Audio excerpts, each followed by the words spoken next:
What's going on, everyone? Welcome back to the channel. In the last couple of videos, I've been working on getting a 46 RH transmission out of a 91 Ramcharger into the D100. So, in the first video, I got the transmission cleaned up, I got it stuck behind the 417 stroker, and I got the crossmember reinstalled. I ended up moving the crossmember from its original location back to the end of the transmission and just drilling some new mounting holes and using the mount from the 904 to get it sitting in place and holding the transmission up. In the second video, I got the valve body cleaned up, got it reinstalled back into the transmission, got the new pan installed, and basically got this thing buttoned up, just waiting on having my drive shaft returned from the shop after being shortened. But the whole time that I was working under the truck, I wasn't really happy with the crossmember situation. I feel like I was kind of settling by doing that, by moving it back to the end of the transmission, and I felt like I could just do better. So I decided, well, I guess, since I really wanted to use the original location where the crossmember went, I thought, well, I'll just build my own. So that's what I did. I decided to take some 4x4 by quarter wall square tubing that I had left over from some previous projects and use that as the basis for building my crossmember. So the first thing I did was I cut a piece, well, like this one, 7 inches long, and then I cut it in half. I figured I would use 1/2 on each side of the frame and build my crossmember between them. So this is what I started to come up with.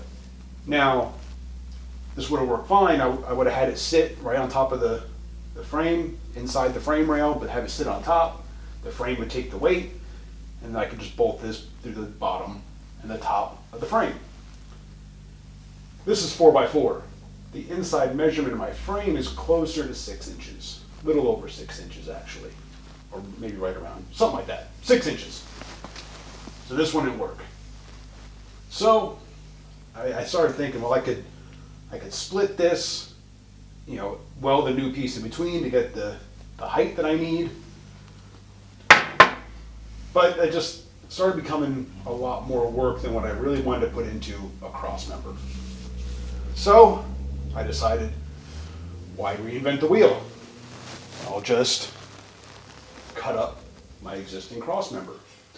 So what I ended up doing was I cut the center section out, basically the where it drops down, and that's where the mount was. Let me grab that. So I cut this section out, basically out of the center of the crossmember. So what I did then was that allowed me to take the existing crossmember along with the 4x, and I can put them together, and then this becomes the new frame side of the mount. That did a couple things for me. First, I wasn't real happy with the original setup of the crossmember. So the original setup had, this was in the frame. Let me see if I can remember how it went.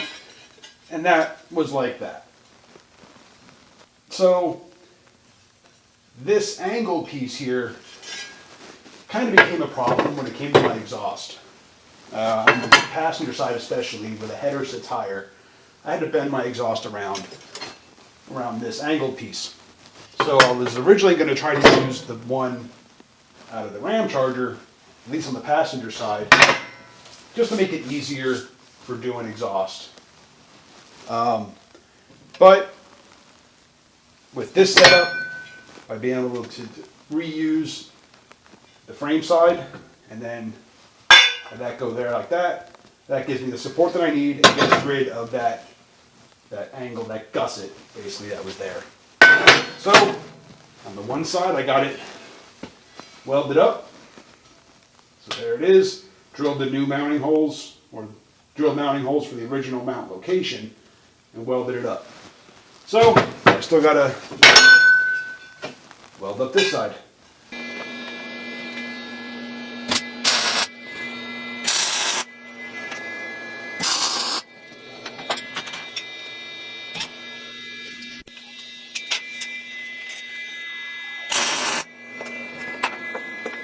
After getting it tacked together, I went ahead and I verified the fitment, made sure all the bolt holes lined up, Now I'm ready to weld it all together.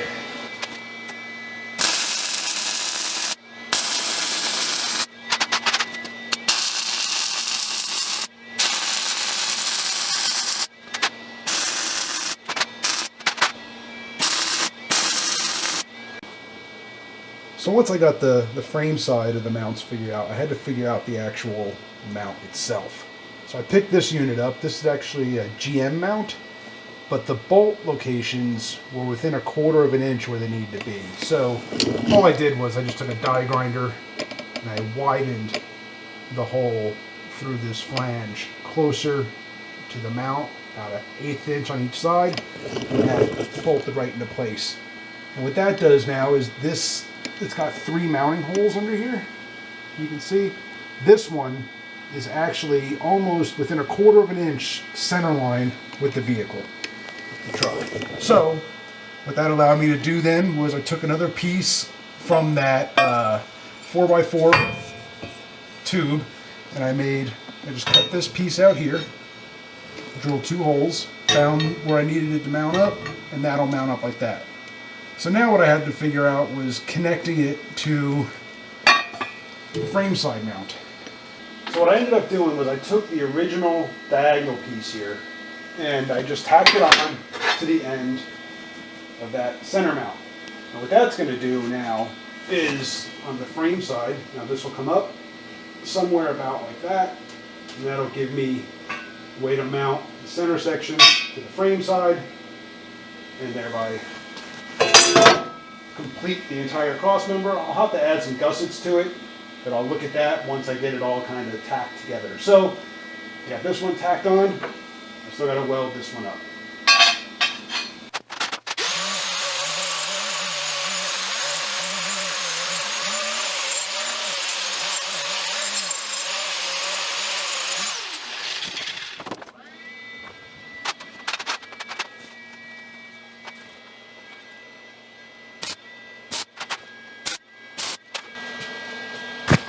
Alright, now that I got pretty much the entire center section all tacked in, I'm ready to weld it up.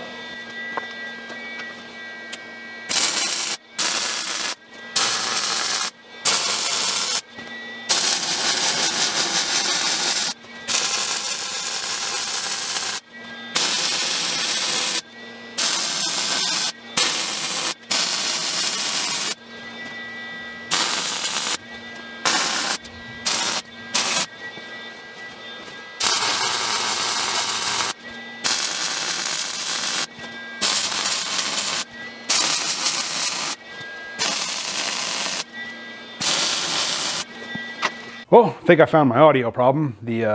I use a lav mic plugged into a wireless transmitter. Well, the mic came unplugged from the transmitter, so the transmitter has its own mic, so it was actually picking up audio from my hip instead of from the mic.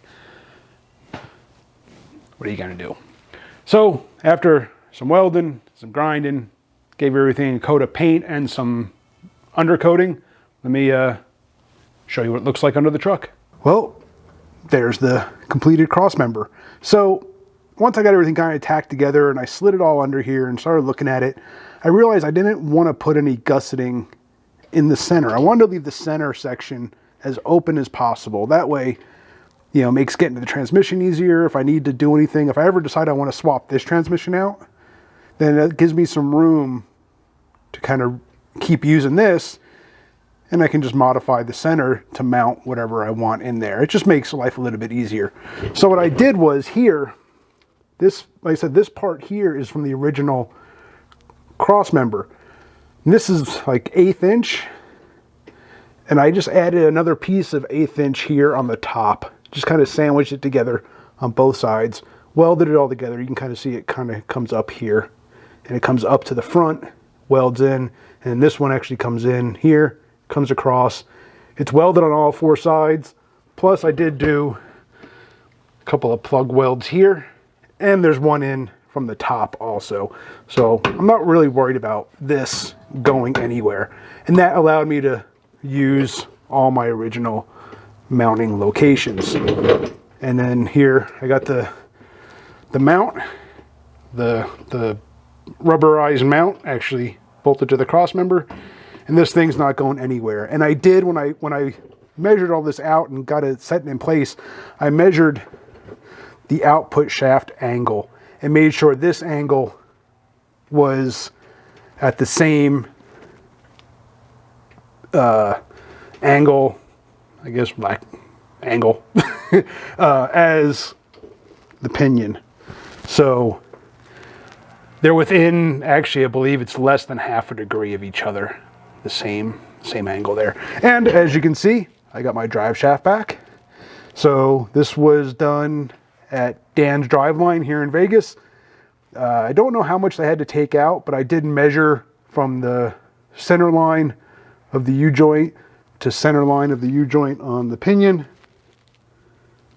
And that was right at 48 inches from this center line to the other center line. And then once I got it in, you can actually see here that, I don't know if I can find a spot, is the original like wear mark from how far this stuck out in the Ramcharger that I pulled it from. And I'm within, what is that, like 1/8 of an inch of the original wear mark on that.